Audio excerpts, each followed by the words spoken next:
To. Hello everyone, सत श्री अकाल सबको और एक बार फिर स्वागत है आपके अपने broadcast blunt talks with paaji. और आज मेरे साथ मेरे दोस्त, मेरे भाई, हमारे मित्र, हमारे viewer Amit Kochar ji. Hello everyone, I like to thank Paji for calling me to their channel और मुझे बहुत अच्छा लग रहा है यहाँ पे आके। थैंक्स तो आपका अमित भैया, जो आपने टाइम निकाल के और आप आए इस ब्रॉडकास्ट पे, क्योंकि मैं तहे दिल से चाहता था कि आप ज़रूर आओ। क्योंकि मैंने अपने पिछले एपिसोड में गौतम के साथ जब कर रहा था मैं ये वाला एपिसोड, उस पर भी मैंने आपका जिक्र किया था कि मेरे बहुत खास मित्र भी हैं, हमारे भाई भी हैं। तो अमित कोचर जी, उनको मैं बुलाने की पूरी वो करूँगा कि वो आए, और भगवान ने सुन ली और आपने टाइम निकाल के आए। Thanks to you. मेरा सौभाग्य है सर। और बताइए अमित भैया। और सब बढ़िया है, आप बताइए। अमित भैया, आप थोड़ी सी अपनी, मुझे तो सारा इंट्रोडक्शन पता है आपका, आप खुद एक बार हमारे अपने व्यूअर्स को अपनी इंट्रोडक्शन देंगे तो ज़्यादा बेटर होगा। देखिए, बाय प्रोफेशन में एडवोकेट हूँ, सुप्रीम कोर्ट में प्रैक्टिस करता हूँ और दिल्ली की लोअर कोर्ट्स में करता हूँ। मेरी स्पेशलाइजेशन है फैमिली लॉ। उसको आप ये भी बोल सकते हैं कि मैं डिवोर्स का स्पेशलिस्ट लॉयर हूँ। कोशिश होती है कि डिवोर्स ना हो, लेकिन जब नहीं हो पाता तो फिर डिवोर्स कराना ही भगवान ने मुझे काम दिया, तो मैं वो करता हूँ। इसके साथ लगभग 25 सालों से मैं शौकिया तौर पे हॉबी से एस्ट्रोलॉजी, वैदिक एस्ट्रोलॉजी को प्रैक्टिस कर रहा हूँ।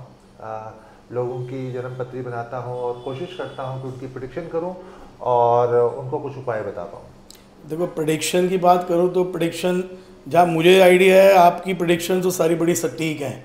ठीक है, मतलब इसको अब हम हॉबी तो नहीं कह सकते, और प्रोफेशन, आप इसको प्रोफेशन जरूर कह सकते हैं, पर आप ये, आपका मैंने देखा कि आप बड़े ही मूडी से और बड़े ही, जिस हिसाब से कई लोग मुझे कहते भी हैं, और मैंने आपकी एक वीडियो भी पीछे देखी थी जिसमें आपने कहा कि यार मुझे लोग कहते हैं बड़े मूडी से एस्ट्रोलॉजर हो आप। ये ऐसा क्यों? देखिए, ऐसा मेरी ये हॉबी है, ठीक है ना, और मैं इसको अपनी खुशी के लिए, लोगों के हेल्प के लिए करता हूँ। अब अगर कोई बंदा मुझे 1 करोड़ रुपए भी ऑफर कर रहा है और मुझे कह रहा है मेरी कुंडली बना दो, तो अगर मेरा मूड नहीं है तो मैं नहीं बनाऊंगा, क्योंकि I am not paid person. मैं इसका पेड हूँ नहीं, तो मेरे को अच्छा लगेगा, एक सड़क का भिखारी भी है तो मैं उसको खुद बुला के उसकी कुंडली बनाऊंगा। ये मेरा शुरू से ही, पिछली 25 साल से ही मेरा ये ट्रेंड रहा है। तो मैं अपने मूड के हिसाब से मतलब काम करता हूँ। ऐसा मैंने वकालत में भी है, क्लाइंट कितनी फीस देगा मैटर नहीं करता, क्लाइंट का केस कितना सच्चा है उसकी बेसिस में केस लेता हूँ। मतलब वो हिसाब से, मतलब कहा जाए तो मतलब ठीक ही कहते हैं सारे कि यार बड़ा मूडी सा एस्ट्रोलॉजर है ये। बिल्कुल, मैं बिल्कुल मूडी सा एस्ट्रोलॉजर नहीं, मूडी सा बंदा हूँ। ये बात बढ़िया कही आपने, ये बात बहुत बढ़िया कही आपने।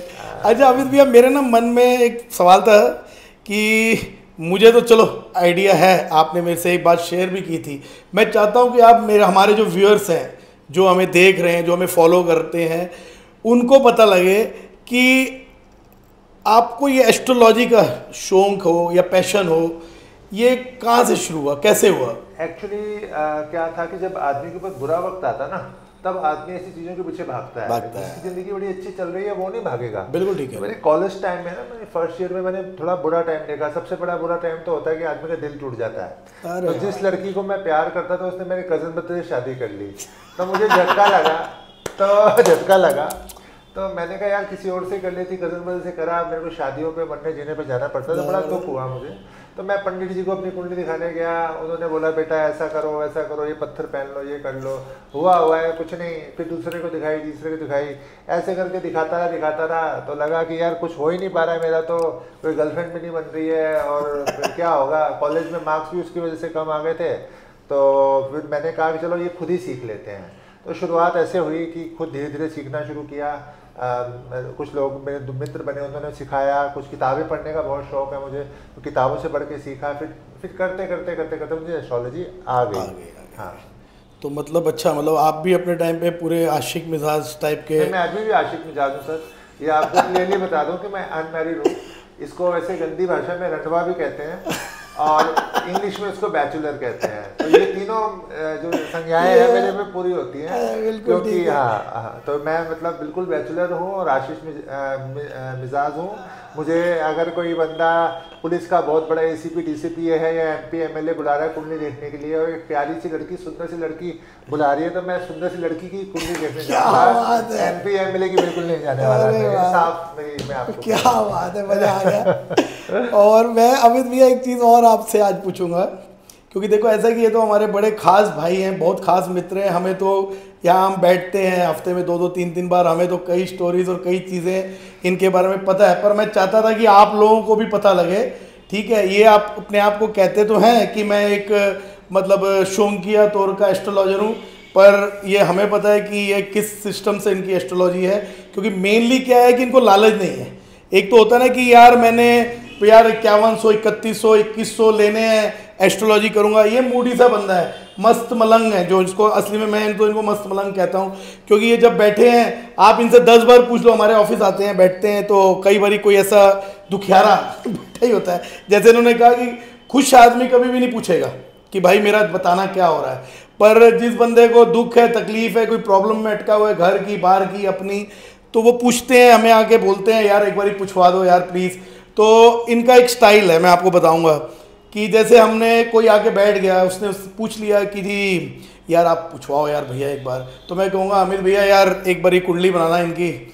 अगर तो अमित भैया का मूड है, फिर तो अमित भैया ने 1 सेकंड में अपना फ़ोन उठाना है, सारा सिस्टम ऑन करना है और शुरू, पूछने की भी जरूरत नहीं। और जब अमित भैया का मूड नहीं है, आप पूछते रहो, अमित भैया यहाँ वहाँ ही देखते रहेंगे, आपको ऐसा लगेगा कि भाई बात सुन भी रहा है या बिल्कुल ही अनसुना कर रहा है। देखो, इसलिए भी इनको हम लोग कहते हैं कि ये बहुत तगड़े मूडी एस्ट्रोलॉजर। असली मूडी एक अलग होता है, ये बड़े मलंग से बनते हैं। मैं आपको बताता हूँ एक्चुअली क्या है। मूडी चलो मैं हूँ, मैं मानता हूँ, लेकिन जब मैं कुंडली मेरे सामने आती है और मुझे ये लगता है कि ये इंसान एक अच्छा इंसान नहीं है, ठीक है, वो अच्छा बुरे इंसान की पहचान में कुंडली देख के कर लेता हूँ। तो अगर वो अच्छा इंसान नहीं है तो मेरी कोशिश रहती है कि उसको कुछ ज़्यादा बताया ना जाए, अपना थोड़ा मूड ऐसा दिखाया जाए, हाँ हूँ करता रहूँ, बताओ ना। और अगर वो ज़रूरतमंद इंसान है और अच्छा इंसान है तो मैं उसको 2 घंटे भी दूंगा। तो सिर्फ मूड की बात नहीं, बात एथिक्स की है कि हम जिसको हम उपाय बता रहे हैं वो एज ए पर्सन कैसा है। अगर वो बुरा इंसान है, पापी इंसान है, तो मैं उसको बिल्कुल भी उसकी हेल्प नहीं करूंगा। मेरे को अमित भैया एक सवाल आपसे पूछना था। सवाल क्या था, मुझे अपने भी नॉलेज के लिए बात पूछना था कि कौन सी, कुछ आपने एक आध बारी जिक्र किया था, मेरे दिमाग से निकल के बाद, कि आप कहते हो कि कुलप्रीत यार मैं कुंडलियाँ देखता हूँ, उसमें से कुछ ऐसी कुंडलियाँ होती हैं कि जो मैं बिल्कुल देखता ही नहीं, देखते ही बंद कर देता हूँ, देखना मतलब पसंद ही नहीं करता। वो कौन सी होती हैं? वो ऐसी कुंडलियाँ होती हैं एक्चुअली क्या है कि जो बृहस्पति ग्रह है, जिसको जुपिटर कहते हैं इंग्लिश में, वो एक इंसान को अच्छा इंसान बनाता है। अगर बृहस्पति जुपिटर कुंडली में पीड़ित है, पीड़ित का मतलब है अगर 6th हाउस 8th हाउस या 12th हाउस में है, या राहु और केतु के साथ है, या नीच का है, तो ऐसी स्थिति में बृहस्पति खराब हो जाता है। जब बृहस्पति खराब हो जाता है तो ऐसा इंसान भौतिक चीज़ों के पीछे ज़्यादा भागता है, शुक्र की दी हुई चीज़ें जो वीनस है उसके पीछे ज़्यादा भागता है, और धर्म कर्म और अच्छाई के पीछे ज़्यादा नहीं भागता। तो ऐसी कुंडलियों की प्रेडिक्शन में थोड़ी कम करता हूँ, क्योंकि मैं बृहस्पति का बहुत बड़ा भक्त हूँ। क्योंकि एंड में आपके मरने के बाद आपको मोक्ष और आपको शांति, इस जीवन में सुख जो है वो बृहस्पति दिलाता है, भौतिक सुख आपको नहीं दिखा पाए। मैंने पता ये बात आपसे क्यों पूछी कि कई बार आपने, जैसे हमारे ऑफिस में बैठे बैठे किसी कोई आ गए, कोई हमारे जानकार या कोई, और आपने जैसे उनकी कुंडली मेरे कहने पे देख ली, तो मैंने देखा आप खोलते ही कहते हो यार हाँ ठीक है जी, बढ़िया, सब कुछ बहुत बढ़िया चल रहा है, सब कुछ ठीक है, क्या देखूँ तो क्या देखूँ। और वो समझ आ जाता है कि आप इंटरेस्ट नहीं ले रहे उस कुंडली पे।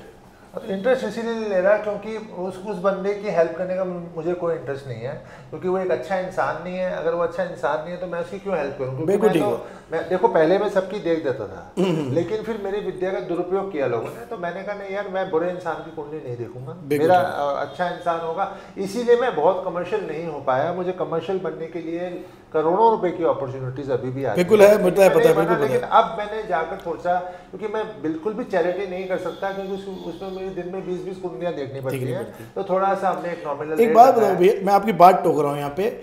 जैसे मैंने सुना है कि जैसे लोग जो कुंडलियां देखते हैं या ये सब करते हैं, तो इनके ऊपर कुछ अपने शरीर पे भी कोई वजन या कुछ ऐसे होता है? बिल्कुल होता है सर। इसको ना इंग्लिश में हम बोलते हैं ऑकल्ट साइंसेस। ऑकल्ट साइंसेस का मतलब होता है कि ऐसी चीज़ जो जमीन में गड़ी हुई है, जिसकी नॉलेज हर आदमी को नहीं होती है। लगा लो कि 1 लाख आदमी में से एक अच्छा ज्योतिषी बनेगा और 10,000 आदमी में से एक ज्योतिषी बनेगा नॉर्मल। तो ज्योतिषी बनने के लिए ना आपको ऐसे स्टार चाहिए जो ऐसे घरों में बैठे हुए हैं कि वो आपको एक ऐसी चीज़ इंट्यूशन दे जिससे कि आप वो देख सको। तो इसके ऊपर मैं आपको एक शेर सुनाता हूँ। गालिब का शेर है कि दिल में इश्क को जगा लो गालिब। क्या दिल में इश्क को जगा लो गालिब, इल्म से शायरी नहीं आती। क्या गालिब कहते हैं कि अगर शायर बनना है तो प्यार कर लो, दिल तुड़वा लो। अगर आप सोचते हो कि किताबें पढ़ पढ़ के शायर बन जाओगे तो नहीं बनोगे आप। ऐसा ही ज्योतिष जी से आता है कि ज्योतिष किताबें पढ़ के नॉलेज हासिल करके नहीं आता जब तक आपके अंदर एक आंतरिक दुख नहीं है। जैसे मेरा गर्लफ्रेंड का पंगा था, ये था वो था, काम मेरे नहीं चलते थे, मेरी करोल बाग में शॉप थी, उसमें मैं फेल हो गया। जो वो दुख था, जो इश्क था, उसने मुझे जोशी बनाया, क्योंकि ये इंट्यूशन की विद्या है। अब आपके सवाल पे आता हूँ कि आपने कहा कि भाई अपने ऊपर बिल्कुल देखो सर लेना पड़ता है। मेरी अपनी कुंडली में ऐसा कोई योग नहीं है कि मेरी शादी नहीं होगी। मैं ये पूछना चाह रहा था आपसे बात। मेरी कुंडली में ये योग है कि मेरी शादी अच्छी नहीं चलेगी लेकिन होगी। लेकिन ये ज्योतिष शास्त्र करने की वजह से, तब मैं बच्चा था, 20 साल से भी छोटा था जब ज्योतिष सीखा था, मुझे पता नहीं था, मैंने बहुत कुंडलियाँ बनाई। उसके बाद मुझे इसका जो खामियाजा भुगतना पड़ा कि मैं अभी तक बैचलर हूँ। तो ये आपको, अगर आप ज्योतिष, मेरे को कई लोगों के फ़ोन आते हैं। अभी कल ही मेरी एक फ्रेंड मुझे कह रही थी कि आप मेरे को कुंडली बनाना सिखा दीजिए। तो मैंने उसको बोला, देख मैं सिखा तो दूंगा, पर पहले तुझे बता रहा हूँ इसका बहुत बुरा परिणाम आपको भोगना पड़ेगा। क्योंकि आप जब किसी को उपाय बताते हो, किसी की हेल्प करते हो, तो वो जो ग्रह जिसका उपाय आप बता रहे हो उसका कष्ट आपको भोगना पड़ता है। अगर मुझे अपनी लाइफ रिलीव करनी पड़े ना, तो मैं ज्योतिषी नहीं बनूंगा, मैं ज्योतिष नहीं सीखूंगा, ज्योतिषी नहीं बनूंगा। क्योंकि मैंने कमर्शियल भी फायदा नहीं उठा पाया इसका। सिर्फ फायदा ये हुआ कि गर्लफ्रेंड्स और लड़कियां बड़ी अच्छी दोस्त बन गई। क्या मैं एक बात तो, चलो मुझे ये तो पता था कि अमित भैया प्रोफेशनली लॉयर हैं, कुंडलियां देखते हैं, पर आज मुझे ये भी आइडिया लग गया कि ये गालिब के शेर भी बोलते हैं। मैंने ये नोट किया, नहीं तो ये खूबी मुझे नहीं पता थी जो आज उन्होंने बोला कि जी मैं गालिब का शेर भी आपको एक बोल के एक लड़की मुझे पसंद करती थी, मैं उसको पसंद नहीं ज़्यादा करता था, मतलब नॉर्मल फ्रेंड की तरह था। पर जब उसने मुझे एक बात बोली ना, उसने मुझे बोला कि अम्मी तू मल्टी टैलेंटेड पर्सन है। तो मैंने कहा इसी लड़की ने मेरा असली रूप देख पाई है ये। तो इसको गर्लफ्रेंड बनाना बहुत जरूरी है, बहुत ज़रूरी है। तो आज भी उसको मिस करता हूँ, शादी उसकी किसी और से हो गई खैर, तो मिस करता हूँ, याद करता हूँ कि भाई तूने मेरी असली पहचान, मतलब वैसे जैसी मेरी पर्सनालिटी है, मुझे लोग सीरियस टाइप बंदा समझते हैं, पर I am very funny type. नहीं ऐसा सीरियस नहीं है, ये बात तो हमें पता है। अच्छा, मैं एक सवाल आपसे, और सवाल क्या है, मतलब ये पूछना चाह रहा हूँ कि आपने जो एक तो शादी नहीं कराई, जी नहीं कराई, वो क्यों नहीं कराई, और आपने क्या मतलब अपनी कुंडली खुद बना के उसको चेक किया था, और कब किया था?